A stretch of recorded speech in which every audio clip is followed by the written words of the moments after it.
Revisando mi archivo y viendo por aquí las novelas del libro vaquero que yo dibujé hace algunos años, encontré una novela de Dorothy M. Johnson que se llama La hermana perdida y dice así: Nuestra casa estaba llena de mujeres que dominaban a mi tío Charlie y a veces me confundían con la bulla que armaban. Mi tío Charlie y yo éramos los únicos hombres de la familia. Yo tenía 9 años cuando llegó otra mujer, tía Betsy, que hasta entonces vivió con los indios. Cuando mi madre me habló de ella, no pude creerlo. Los Pieles Rojas habían matado a mi padre, un teniente de caballería, 2 años antes.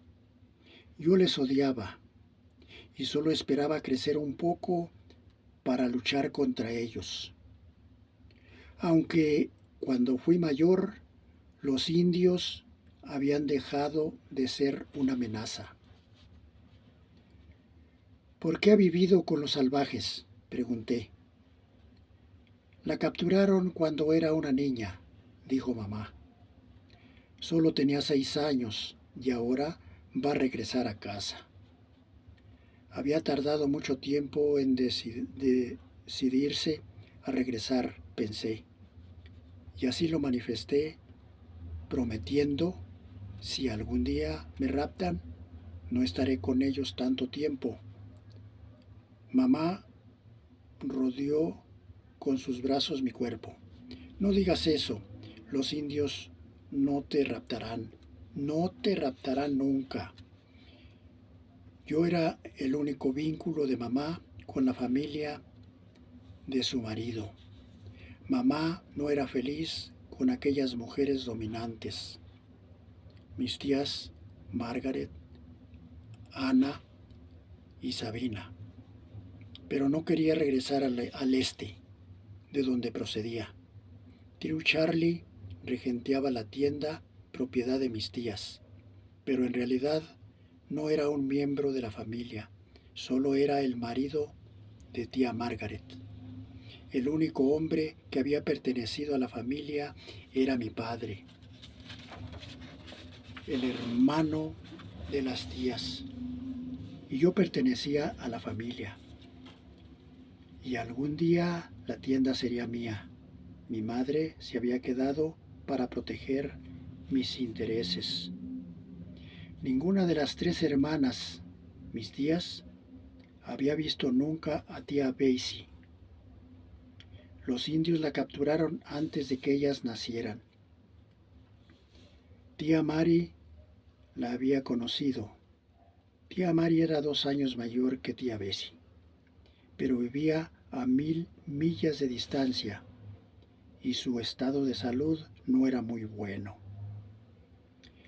No existía ningún retrato de la niña que se había convertido en una leyenda. Cuando la familia se estableció en el oeste, tuvo que luchar duramente para alimentar y vestir a sus hijos y no pudo permitirse el lujo de retratarlos. Incluso después de que recibiéramos varias visitas de oficiales del ejército y de que llegaran varias cartas acerca de la liberación de tía Bessie, pasó bastante tiempo antes de que se presentara en casa.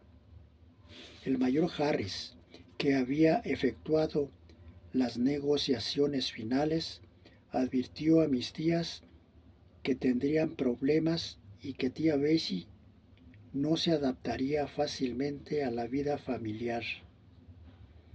Esto significó un reto para tía Margaret, que recogía los retos con los brazos abiertos. Por sus venas corre nuestra sangre, declamó a tía Margaret.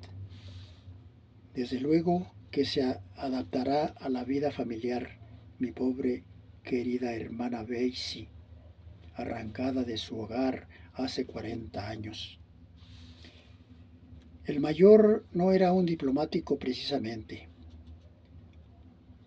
Ha pasado todos estos años con los salvajes, insistió, y no era más que una niña cuando se la llevaron.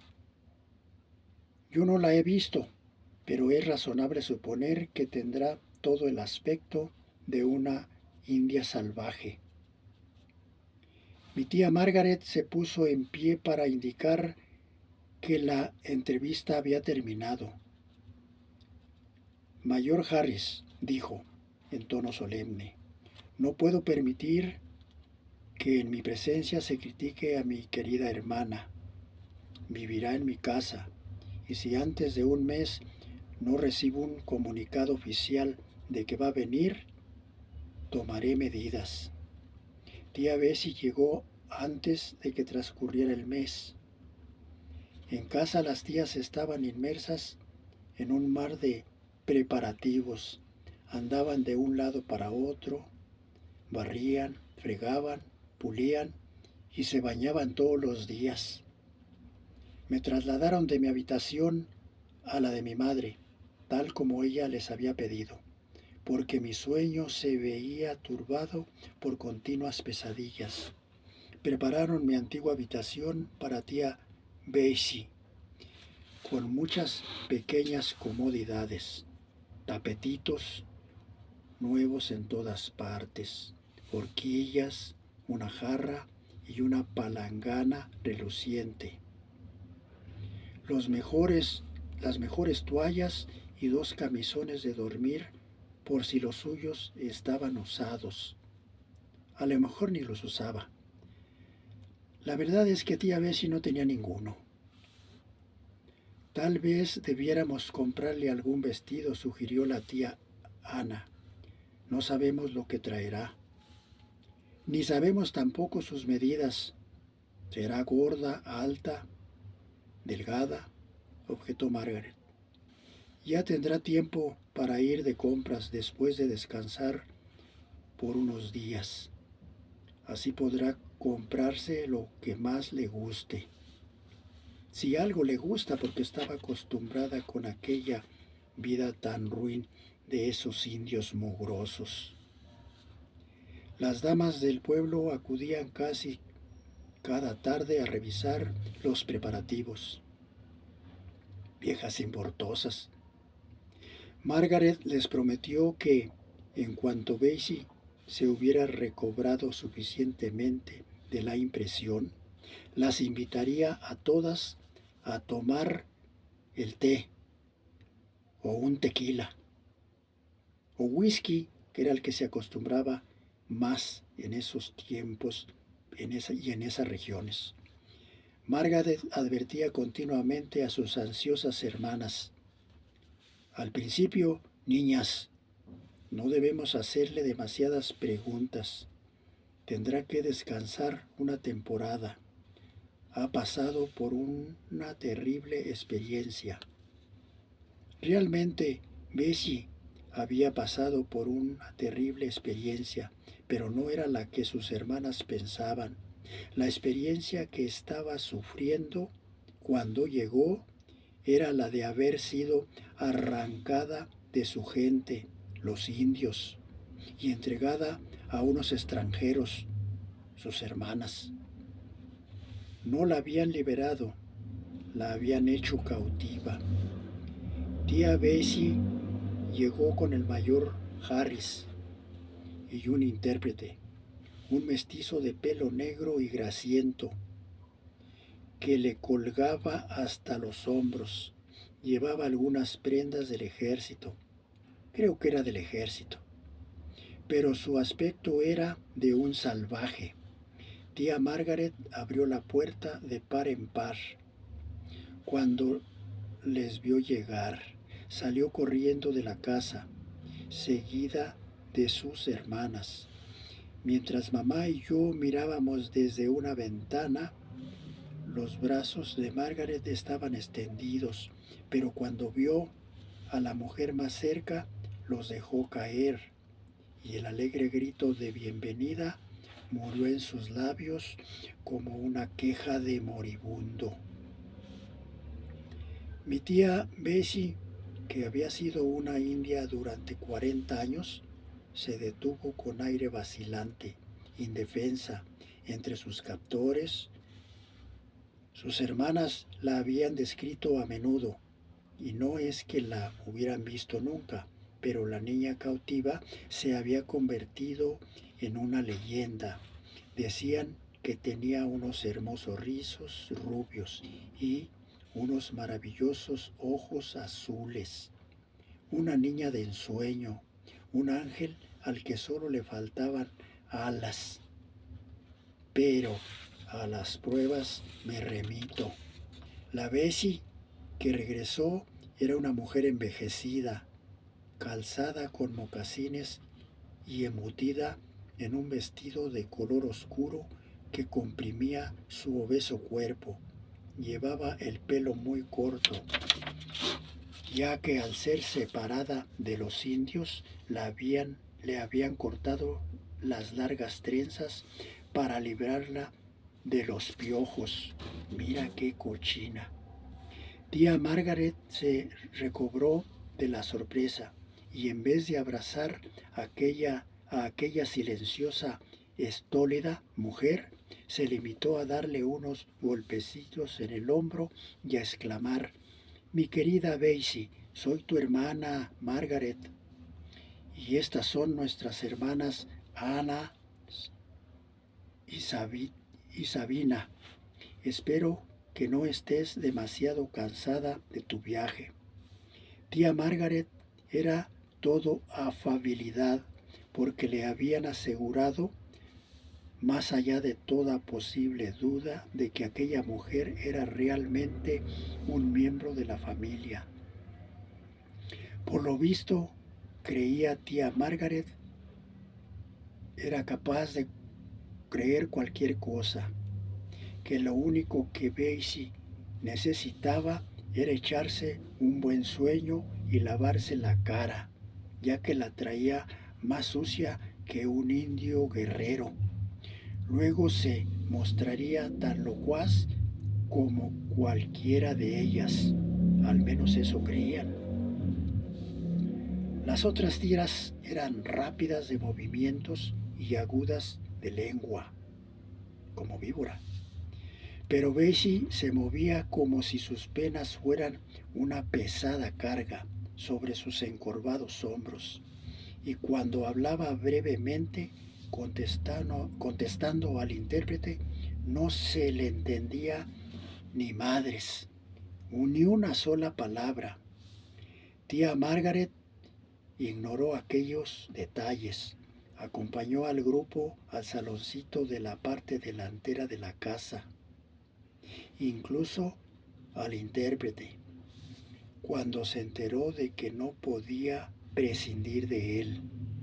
Desde luego, le hubiera planteado un conflicto al mayor acerca de aquel mestizo, pero tenía mucha prisa por hablar con su hermana perdida. No podrá usted conversar con ella a menos que el intérprete esté presente, dijo el mayor, y se apresuró a añadir: tenga en cuenta que su hermana ha olvidado por completo el inglés. Tía Margaret miró al intérprete mestizo con el ceño fruncido y le permitió entrar. Se volvió hacia Bessie. Siéntate, querida. El intérprete murmuró unas palabras y mi tía india se sentó cautamente en una silla de Enea. Durante la mayor parte de su existencia había vivido con la gente que se sienta cómodamente en el suelo, así que no sabía utilizar una silla para este efecto. La entrevista fue breve.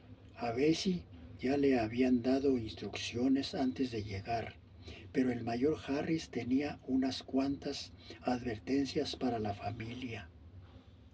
Técnicamente su hermana es todavía una prisionera, explicó, ignorando la exclamación de horror de Margaret. Quedará bajo su custodia. Puede pasear por el interior de su patio, pero no debe salir de aquí sin autorización oficial.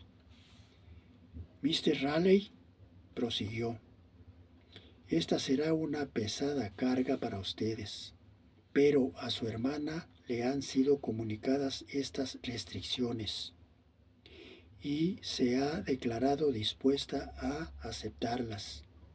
No creo que les acarree ningún problema el tenerla aquí. El mayor Harris vaciló. Recordó que era un soldado y un hombre valiente, y añadió: si lo creyera, no la hubiera traído. Bessie sabía desde luego que esta era su perdida familia blanca, pero no parecía importarle. Estaba infinitamente triste, como una paloma, infinitamente trastornada. Hizo una sola pregunta: Mary. Y su tía Margaret casi lloró de alegría. Mary vive muy lejos de aquí, explicó, y su estado de salud no es muy bueno, pero vendrá en cuanto le sea posible, querida hermana Mary, pobrecita. El intérprete tradujo aquellas palabras y Bessie no dijo nada más. La única palabra comprensible que pronunció en nuestra casa fue el nombre de su hermana mayor. Cuando las tías acompañaron a Bessie a su habitación, una de ellas preguntó: «Pero, ¿dónde están sus cosas?» Bessie no tenía nada, ningún equipaje. Lo único que poseía eran las ropas que llevaba puestas, mientras las hermanas se afanaban en arreglar el cuarto para que estuviera más cómoda. Bessie permaneció en pie, silenciosa y vigilante. Al fin, India. Esta era su prisión. Muy bien, la soportaría. Tal vez mañana podamos llevarla a la tienda y ver qué es lo que le gusta, sugirió tía Ana. No hay prisa, declaró tía Margaret, pensativamente. Estaba haciéndose a la idea de que esta hermana iba a representar un problema, pero no creo que tía Margaret renunciara a la esperanza de que algún día Bessie cambiara de actitud, dando fin a su obstinado silencio, y empezará a relatarles en el saloncito, ante una taza de té, los acontecimientos de su vida entre los salvajes. Mi tía India se acostumbró finalmente a sentarse en una silla en su habitación. Rara vez salía, lo cual era un alivio para sus hermanas. Prefería permanecer hora tras hora mirando a través de la ventana, la cual no estaba nunca abierta del todo, a pesar de los esfuerzos de tío Charlie. Y siempre llevaba mocasines. Nunca quiso ponerse zapatos. Parecía considerar como un tesoro los que le traían de la tienda. Desde luego, las tías no dejaron de ir de compras por ella. Le trajeron un par de vestidos y al decirle con expresivos gestos que se pusiera uno de ellos, obedeció. Cuando descubrí que solía permanecer en la ventana mirando hacia las montañas azules a través de la llanura, me dediqué a jugar en el patio a fin de poderla ver. Nunca me sonrió, como había de esperar de una tía, pero a veces me contemplaba pensativamente, como si estuviera sospechando o sospesando para atraer su atención. Me bastaba con realizar alguna hazaña atlética, como andar cabeza abajo sobre mis manos, por ejemplo. Por algún motivo ignorado, esa clase de proezas merecían su estima. No cambiaba a menudo de expresión, pero un par de veces la vi fruncir el ceño con aire de desaprobación. Una vez fue cuando una de las tías me dio un bofetón. Me lo merecía, pero los indios no castigan a los niños dándoles bofetones. Supongo que a tía Bessie le desconcertaban muchas de las cosas que hacían los blancos. La otra vez fue cuando contesté a alguien con infantil insolencia. Y en aquella ocasión el ceño fruncido estuvo dedicado a mí. Las hermanas y mi madre se torturaban como era de su obligación de cristianas, para visitarla media hora cada día. Después de hacerlo una vez, Bessie no volvió a comer en la mesa con nosotros. La primera vez que le tocó el turno a mi madre, trató de eludirlo. Temo que voy a echarme a llorar delante de ella, arguyó. Pero tía Margaret insistió. Yo estaba acechando en el vestíbulo cuando mamá entró en la habitación. Bessie dijo algo y luego lo repitió imperiosamente, hasta que mi madre intuyó lo que deseaba. Me llamó y me rodeó los hombros con su brazo mientras yo permanecía en pie, al lado de su silla. Tía Bessie asintió y eso fue todo. Más tarde mi madre dijo, tía Bessie te quiere, y yo también, y me besó. Pues a mí no me gusta tía Bessie, repliqué. Es muy rara. Está envejecida y se siente muy triste, me explicó mi madre. Tuvo un chiquillo como tú, ¿sabes? ¿Qué le sucedió? Creció y se convirtió en un guerrero. Supongo que tía Bessie estaba orgullosa de él. Ahora el ejército lo tiene preso ya en alguna parte. Era un hombre peligroso. Era realmente un hombre peligroso y un hombre orgulloso. Un jefe, un ave de presa, cuyas alas habían cortado el ejército después de varios años de intentarlo. Sin embargo, mi madre y mi tía India tenían aquello en común. Las dos eran madres. Las otras tías no tenían hijos. Al tratar de obtener una fotografía de tía Bessie, creó otro problema.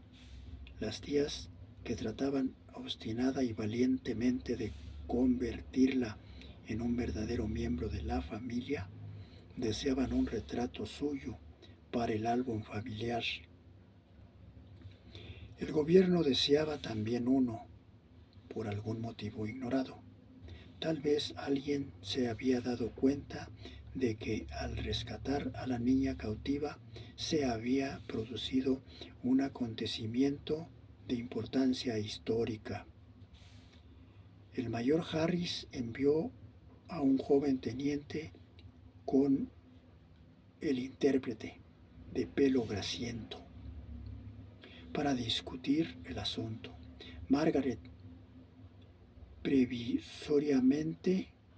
previsoramente había puesto una toalla limpia sobre la silla que debía ocupar este último. Bessie habló muy poco durante aquella reunión y desde luego nosotros solo nos enteramos de lo que el mestizo dijo que ella decía. No quería dejarse retratar, no. Pero su hijo se había dejado retratar quería ver la fotografía de su hijo. La tentaron con aquel ofrecimiento y ella asintió. Si le dejamos ver la fotografía de su hijo, podremos obtener la suya. Ella asintió, no muy convencida. Luego exigió más de lo que le habían ofrecido. Si le permitían quedarse con la fotografía de su hijo, podían sacarle una a ella. No, solo podía mirarla. Tenían que conservar el retrato de su hijo. Les pertenecía a ellos. Mi tía India siguió regateando. Se encogió de hombros y habló. Y el intérprete dijo, no quiere mirarla, quiere quedársela o nada. Mi madre se estremeció, comprendiendo lo que las tías no podían entender de aquel regateo. Tía Bessie lo quería todo o nada.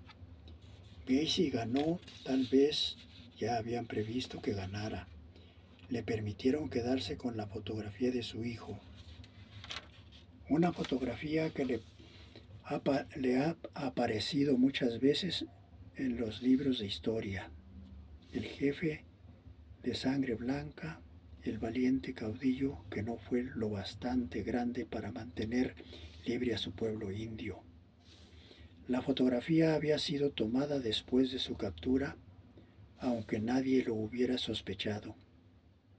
La cabeza erguida, los ojos que miran con audacia, pero no con desdén, su largo pelo cuidadosamente trenzado y unas manos que empuñan la pipa como un cetro real. Aquella fotografía del guerrero cautivo, pero inconquistado, me impresionó profundamente. Recordándole, empecé a dominar mi temperamento y mi lengua, a cultivar la reserva a medida que me hacía mayor y a mirar con altivez, pero sin desdén, a la gente que me molestaba o me ofendía. Nunca llegué a conocerle, pero en lo más íntimo de mi corazón me sentía orgulloso de él. Cabeza de águila, así se llamaba mi primo indio. Bessie guardaba el retrato en el cajón de su tocador cuando no lo tenía en sus manos. Y una mañana temprano, cuando las calles estaban despobladas de posibles curiosos, se dejó conducir por tía Margaret, como una niña dócil y silenciosa, al estudio del fotógrafo. El retrato de Bessie no inspira orgullo, sino lástima. Un rostro inexpresivo, sin la menor emoción, sin el menor desafío. El rostro de una mujer envejecida, con el pelo muy corto, toda resignación, paciencia. Las tías pusieron una copia en el álbum familiar, pero estaban llegando al final de sus fuerzas. La tía India era una especie de fantasma en la casa. No hacía nada, porque no había nada que pudiera hacer. Sus manos habían sido adiestradas para trabajos de mujeres indias. Descuartizar animales, secar y curtir pieles, confeccionar tiendas, adornar con cuentas las ropas de ceremonia, unas labores inútiles en un hogar civilizado. Ni siquiera cosía cuando mi madre le proporcionaba tela, hilo y agujas. Guardaba los avíos de coser al lado del retrato de su hijo. Comía en su habitación, desde luego. Dormía en el suelo, desde luego. Y miraba a través de la ventana, con cierta nostalgia. Eso era todo, y no podía continuar, pero tenía que continuar, al menos hasta que tía Mary mejorara lo suficiente como para poder viajar. Tía Mari, que era su hermana mayor, la única a la que había conocido cuando eran niñas. Las obligadas visitas de las hermanas a tía Bessie fueron perdiendo categoría de visita y ganando categoría de obligación. Se convirtieron en una rutina. Margaret había cargado con la responsabilidad de hacer hablar a Bessie, de hacerle hablar, no de enseñarle a hablar. Estaba firmemente convencida de que su obstinada y desdichada hermana solo necesitaba el estímulo de una persona enérgica, de modo que se dirigía a la tía Bessie en tono imperioso, como si se dirigiera a una niña. Otra vez mirando a través de la ventana, cabrona, ¿qué es lo que puedes ver allí? ¿Los pájaros? ¿Estás mirando los pájaros? ¿Por qué no intentas coser? Hacerte unos calzones cuando menos. También podrías pasear un poco por el patio. ¿No te gustaría salir a dar un paseo? Bessie escuchaba y parpadeaba. Parecía una loca. Margaret podía comprender que una mujer india no fuera capaz de conversar en un idioma civilizado, pero su propia hermana no era una india. Bessie era blanca y por lo tanto tenía que hablar el idioma que hablaban sus hermanas, el idioma que no había oído desde que era una niña. Ana hablaba también con Bessie, pero se alegraba de no obtener respuesta y de no ser interrumpida. Cuando le tocaba el turno de sentarse al lado de Bessie, se inclinaba sobre su bordado y soltaba el interminable chorro de cuitas. Bessie permanecía todo el tiempo mirando a través de la ventana. Sabina, que tenía también muchas cuitas, la mayoría de ellas provocadas por Margaret, y Ana, entraba como una mártir, empuñando su Biblia, y leía en voz alta hasta que había transcurrido el tiempo de visita. Al cabo de varias semanas llegó tía Mary, pálida, temblorosa y agotada a causa de su enfermedad y del duro y largo viaje. Las hermanas trataron de conseguir que viniera el intérprete, sin resultado. El fracaso le sentó muy mal a tía Margaret. Advirtieron a tía Mary cuando hubo descansado para que la impresión de ver a Bessie no le fuera demasiado terrible. Fui testigo del encuentro de aquellas dos mujeres. Margaret se acercó a la puerta de la habitación de tía Bessie y explicó volublemente, quién había llegado, un infructuoso pero valeroso intento. Luego se hizo a un lado y tía Mary entró en la habitación con los brazos abiertos. «Bessie, querida hermana», exclamó. Tras una breve vacilación, Bessie cayó en sus brazos y Mary besó las mejillas curtidas por el sol. Bessie habló. «Mary», dijo. Mary se quedó en pie, con los ojos llenos de lágrimas y los labios balbuciendo palabras de sufrimiento y de temor, y también de alegría y de triunfo. A la hermana, que podía legítimamente oírlas y comprenderlas. Pero la única palabra inglesa que Bessie recordaba era Mary, y no se había preocupado de aprender otras. Se dirigió al tocador, tomó el retrato de su hijo en sus manos endurecidas por el trabajo, reverentemente, y lo alzó de modo que su hermana pudiera verlo. Sus ojos tenían una expresión suplicante. Mary contempló el rostro sereno y noble de su sobrino mestizo y dijo lo más conveniente: «Vaya, es guapo de veras». Inclinó la cabeza a un lado y luego al otro. «Un chico estupendo, hermana», aprobó. «Debes de estar orgullosa». Se interrumpió, pero terminó la frase. «Debes de estar terriblemente orgullosa de él, querida».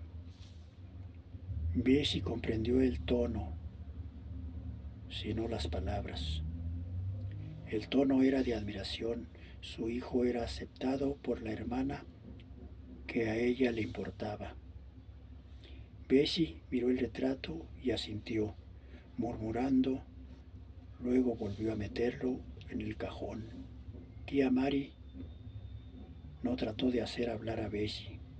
Se sentaba a su lado todos los días durante horas enteras, y Bessie habló, pero no en inglés.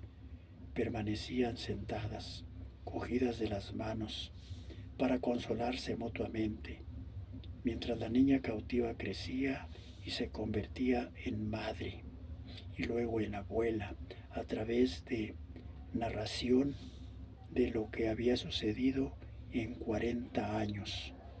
Tía Mary decía que eso era lo que Bessie le estaba contando, pero no comprendía una sola palabra del relato, ni necesitaba comprenderlo.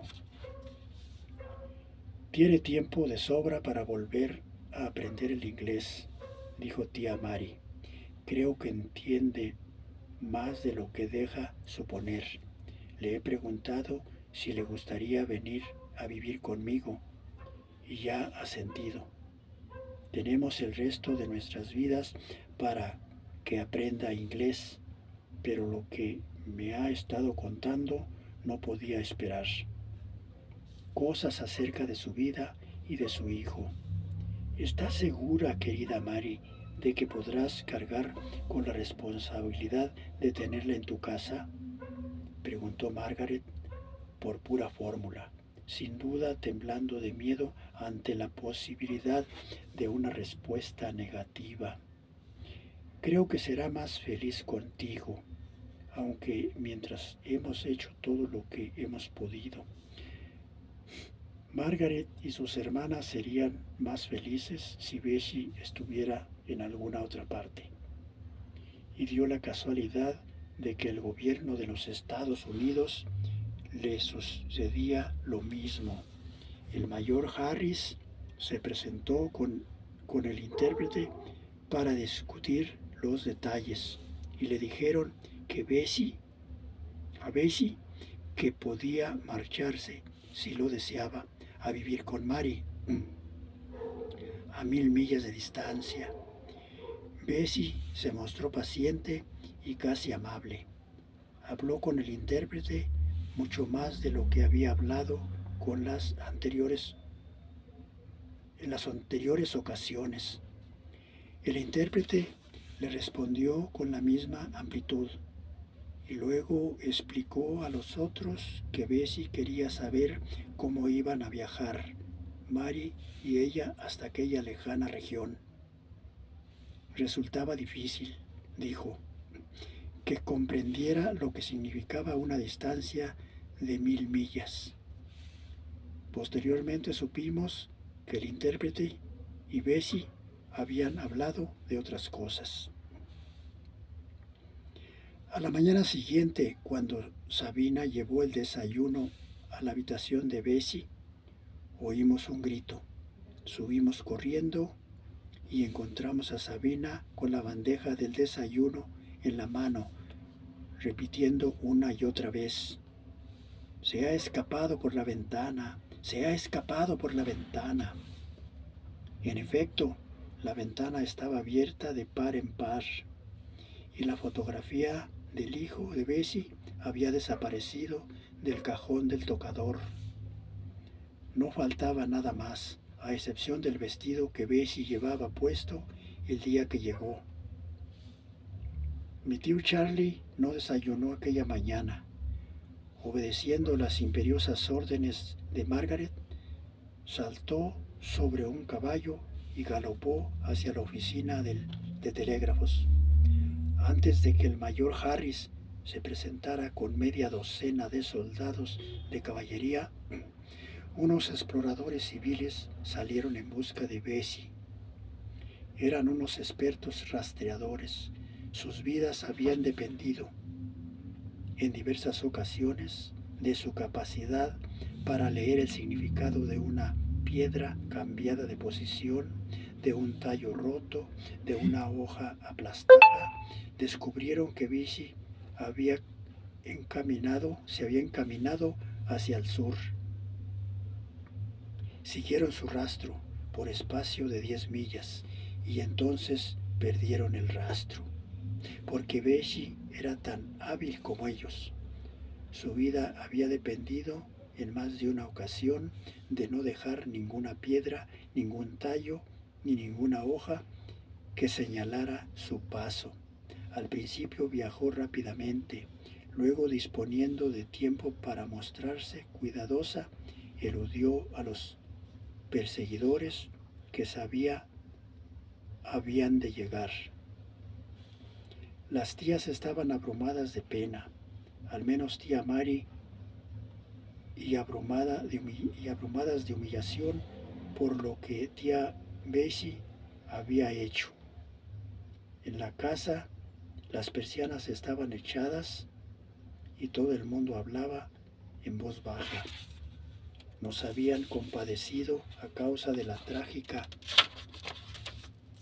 locura de Bessie, pero ahora éramos unos traidores porque habíamos permitido que se escapara. Tía Mary murmuraba sin cesar: «Oh, ¿por qué habrá hecho eso? ¡Qué pendeja! Dios mío, creí que se alegraba de venir y vivir conmigo, con nosotras». Las otras decían que tal vez era lo mejor que podía haber sucedido. Tía Margaret declaró: «Bessie ha vuelto a los suyos». Eso era lo que creían, lo mismo que el mayor Harris. Mi madre me dijo por qué se había marchado. ¿Te acuerdas de aquel retrato que tenía del jefe indio, su hijo? Se fugó de la prisión y ahora creen que Bessie se dirige al lugar donde está oculto. Por eso la buscan con tanto ahínco. Creen, explicó mi madre, que se enteró de la fuga de su hijo antes que ellos. Creen que se lo dijo al intérprete cuando estuvo aquí. No pudo saberlo por otro conducto. Batieron los montes en dirección al sur en busca de Cabeza de Águila y de Bessie. A ella no la encontraron nunca y a él lo encontraron al cabo de un año muy al norte, pero esta vez no pudieron capturarle. Murió luchando. Cuando me hice hombre, pasé a regentear la tienda familiar, con una aversión cada vez mayor a la profesión de tendero. Cuando fui libre para venderla, lo hice y compré un pequeño rancho para criar ganado. Y un día, cabalgando por un cañón, detrás de unos novillos extraviados, encontré, creo, a tía Bessie. Me acompañaba un vaquero que trabajaba para mí, y de no ser por esta circunstancia, no hubiera permitido que nadie se enterara nunca. Encontramos unos huesos medio calcinados cerca de un pequeño manantial, unos huesos humanos. Algún buscador de oro, sugirió mi acompañante. Lo mismo pensé hasta que encontré debajo de un tronco caído unos harapos de tela que habían pertenecido a un vestido de mujer de color negro, y envuelto en ellos había algo que en otros tiempos pudo haber sido una fotografía. El hombre que me acompañaba era joven, pero había oído la historia de la niña cautiva. En realidad me había estado hablando de ella. En los últimos años la historia se había enriquecido con algunos detalles que me sorprendieron. Tía Bessie había vuelto a convertirse en una belleza angelical, aunque triste y silenciosa. Bueno, triste y silenciosa lo era, desde luego. Traté de volver a ocultar los harapos debajo del tronco, pero mi compañero los había visto ya. Eso no es una camisa, exclamó, es un vestido. Los huesos no son de un buscador de oro, son de una mujer. Hizo una pausa y luego añadió, apostaría a que esa era de tu tía India. Fruncí el ceño y murmuré, tonterías, pero él insistió. Si fuera mi tía, declaró, la enterraría en el panteón familiar. Dejamos los huesos allí en el cañón donde habían permanecido por espacio de 40 años. Sí, es que eran los de tía Bessie, y yo creo que lo eran, pero no quise convertirla de nuevo en cautiva. Tía Bessie está en el álbum familiar, no necesita estar en el panteón familiar. Nadie puede demostrar que mis suposiciones acerca de los motivos que le impulsaron a abandonarnos son erróneos. En ningún momento trató de reunirse con su hijo en su escondite. Huyó en dirección contraria para despistar a los seguidores. Lo que sucedió le sucedió en aquel cañón. No es de mi incumbencia, ni de nadie. Mi tía Bessie consiguió lo que se proponía. Lo que importaba no era su vida, sino la de su hijo, y ella ganó para Cabeza de Águila un año más de existencia.